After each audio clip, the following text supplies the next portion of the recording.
ఇప్పుడు మనకి చాలా ట్రెండింగ్‌లో మెలికల ముగ్గులైతే వైరల్ అవుతున్నాయి కదా! అడ్డుతెరల పైన కానీ, బ్లౌజ్ పీసెస్‌పై కానీ చాలా ట్రెండింగ్‌లో ఉన్నాయి ఈ మెలికల ముగ్గులైతే. అలాగే ఇప్పుడు మొన్ననే నేను చూశాను ఇన్‌స్టాగ్రామ్‌లో కూడా మెహందీ కోలం డిజైన్స్ అనేవి కూడా వేస్తున్నారు. సో, నేను కూడా ఒకసారి ట్రై చేద్దాం కదా అని ట్రై చేస్తున్నానండి.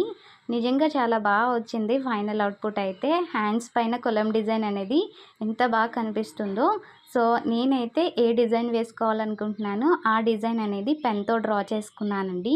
లేదు మీరు వేసుకోగలము అని అనుకుంటే హ్యాండ్స్‌తో, పెన్‌తో కాకుండా మీరు డైరెక్ట్‌గా మెహందీతోనే వేసుకోవచ్చు కొలం డిజైన్ అనేది. నేనిక్కడ కొలం డిజైన్ అనేది నాకు నచ్చిన కొలం డిజైన్ అనేది వేసుకున్నాను. So, front and back side కూడా. సో, ఫైనల్ అవుట్‌పుట్ అయితే ఇలా వచ్చిందండి. నిజంగా చాలా నచ్చింది నాకైతే. మీకెలా అనిపించిందో కామెంట్ చేయండి. అలాగే ఇలాంటి సింపుల్ డిజైన్స్ కావాలంటే కామెంట్ చేయండి. వీడియో లైక్ చేసి సబ్స్క్రైబ్ చేసుకోండి.